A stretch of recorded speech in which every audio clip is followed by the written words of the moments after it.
So after I saw Godzilla, I went and saw $1 Million Arm. Um, this is a movie that I was kind of looking forward to. The trailers made this movie look pretty good. Yeah, it looked like your typical cliched sports movie.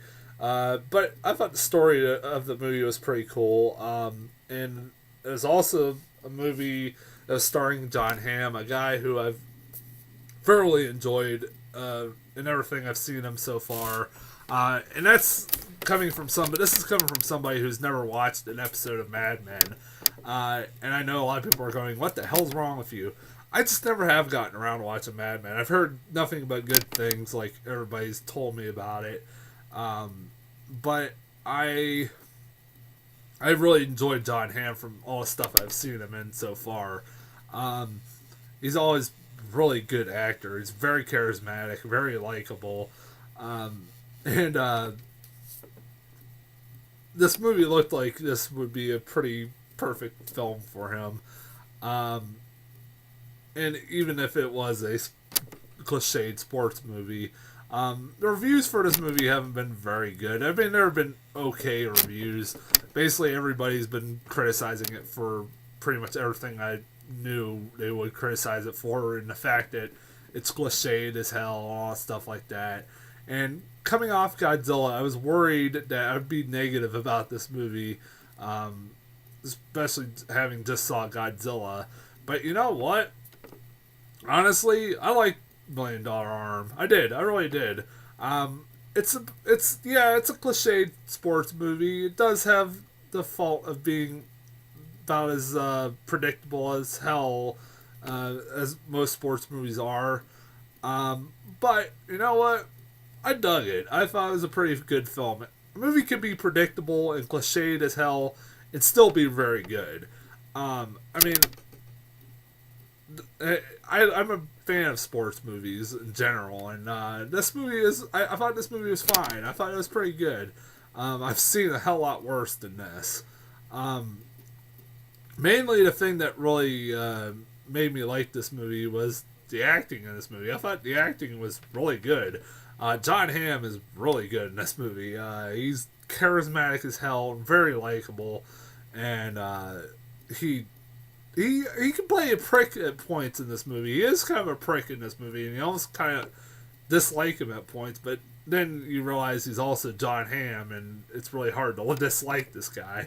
But he does really good in this film, and I also really thought the kids in this movie.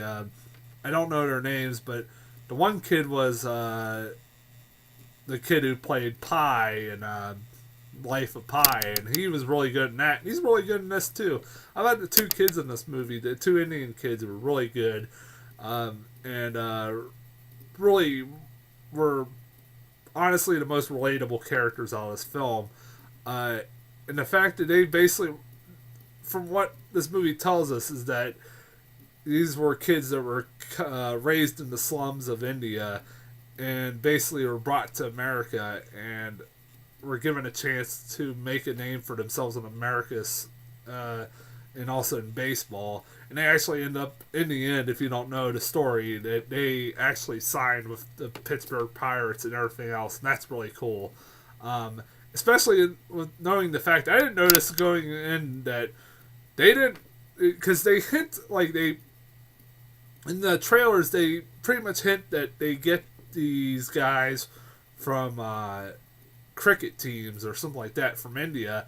These kids have never played cricket whatsoever or baseball whatsoever in their lives, and so they don't even like cricket, and that's pretty crazy. And then they end up being these really good pitchers, stuff like that, and they can throw like 95, 85 miles per hour fastballs. That's pretty sweet. They even show at the end of the movie the real people, and show pictures of John Hamm's character also, and that he actually does this. He does this organization or the $1 Million Arm contest still to this day. You also have people. Who's the girl who played his neighbor? The girl who played his neighbor was fine. It was a very forgettable love story, honestly. Uh, it really was. It was just there. Honestly, it kind of felt almost rushed. Almost, I mean, really it did almost, but maybe that's just me. Um, I because really, honestly, the more big focus was on the kids more than anything. And that's more important than the fucking love story that was going on between her and John Hamm. Um, you also have fucking Alan Arkin who pops up in this movie. You've seen him in the trailers. Basically, I'll tell you the scenes he's in this movie. He's in the scenes where they're in India, scouting these kids, these cricket players, and then he just disappears after that, and then doesn't pop up until like the very end of the movie, which was kind of nice. I was like, are we ever? I remember halfway through this movie, I'm like, are we ever gonna see Alan Arkin again? Because I really liked Alan Arkin. I fucking have any time of day for Alan Arkin. He's a very funny dude, and he's Alan Arkin. He's basically Alan Arkin playing Alan Arkin in this movie. Every role he's played, the cranky old dude that he's played a million times over, and he's very good at it. I have no problem with him in this movie. You got Bill Paxton's in this movie too. What the hell? I keep forgetting. Bill Paxton, almost forget he's in this movie. And I love Bill Paxton. He's good in this movie too. Everybody, honestly, this movie is a pretty cool story. This is a story basically of the first Indian baseball players to play in the major league. That was pretty cool. I never knew that. They were the first from India, players from India. That's pretty cool. I don't know how many other ones have played Major League Baseball. I have to look that up sometime. But yeah, it's like, and I not much to talk about this movie other than the acting, and that's about it. Godzilla, I have more to talk about, and this not so much. And like I said, I've covered pretty much that the problems with this movie are it is cliched. It is very cliched. I did have a problem with the fact that those fucking dicks that because like I said, John Hamm does become kind of a dick in this movie, like midway through. Like he basically only gets these, or looks for these kids so he can keep his sports funding for sports agency, and that's the only reason why he is actually interested in these kids. But he actually, of course, grows to like them and care for them, all stuff like that, all that cliche shit. At one point, like, I kind of thought it was really fucking ignorant. The part where they get their major league tryout in that parking lot at the mall or something like that, the shopping mall or something like that, and all of ESPN, all of like the news media and all the sports, the major league scouts are over there watching them pitch, these kids pitch, and a reporter from India comes up to them and goes, are you guys nervous? He says, no, he said, I'm trying not to be. They're like, oh, don't worry, don't be nervous. They're like, all of India's watching you. I mean, and all of India's counting on you and rooting for you, and like, you shut the fuck up, dude. I was like, dude, shut the fuck up. And of course, the kids end up, doing really badly.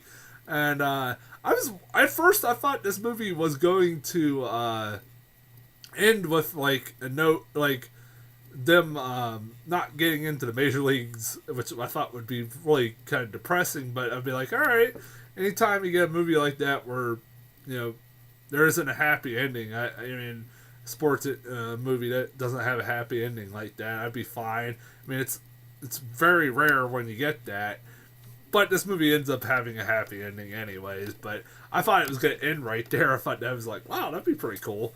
I didn't know the real story about this film going in, or about the real story going into this film. So, I mean, I didn't know, if they ended up in the major leagues or not. But yeah, spoiler alert, they do.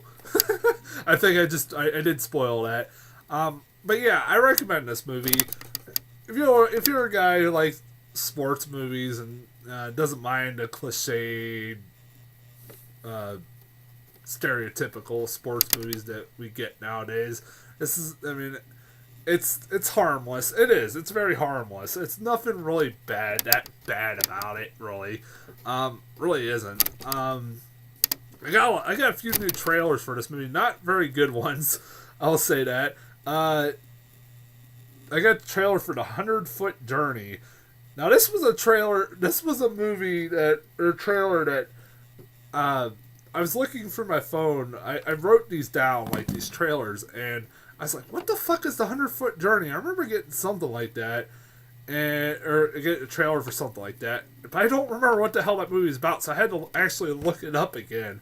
It's a movie of Helen Mirren. She has a restaurant in France that is taken over by these Indian people who turn it into an Indian restaurant, and there's conflicts and blah blah blah, whatever. Looks forgettable. That Alexander and the Terrible, Horrible, Bad Day, or whatever the hell that's called. That looks kind of funny. It's Steve Carell. It's about this boy who has this really horrible day, and he has always the worst luck in the world. I can relate to that kid.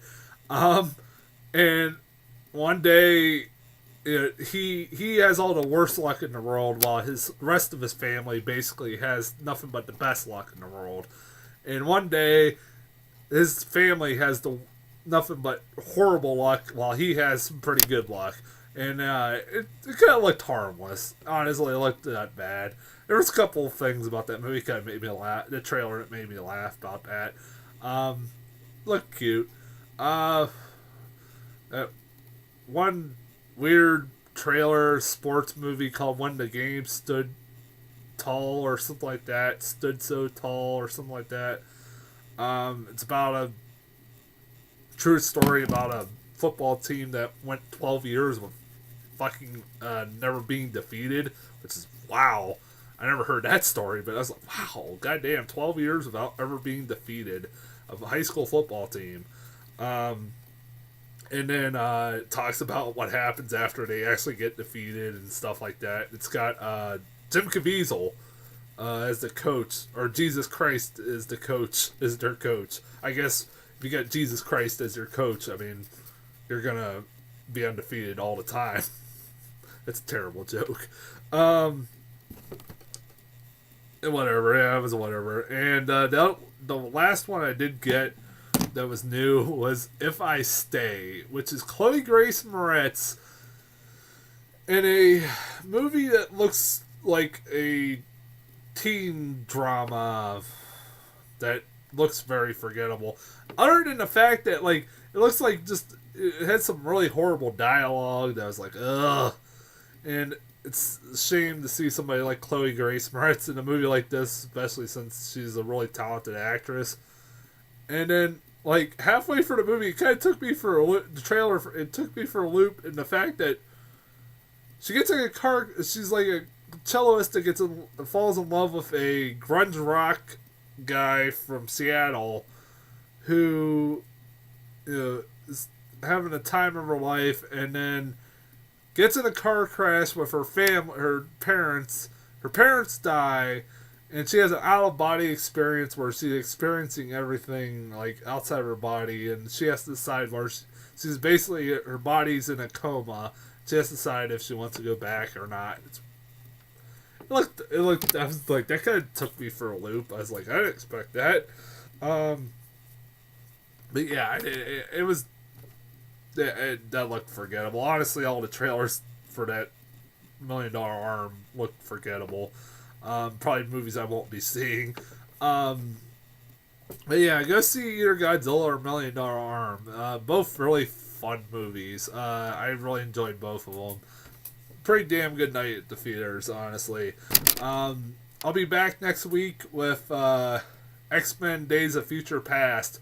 Really looking forward to that too. So, I'm hearing good things about that too. So I'm apparently this month of May has been pretty damn good when it's come to movies this year. So hopefully this will continue the trend. I hope this new X-Men is very good. But until then, I will talk to you guys later.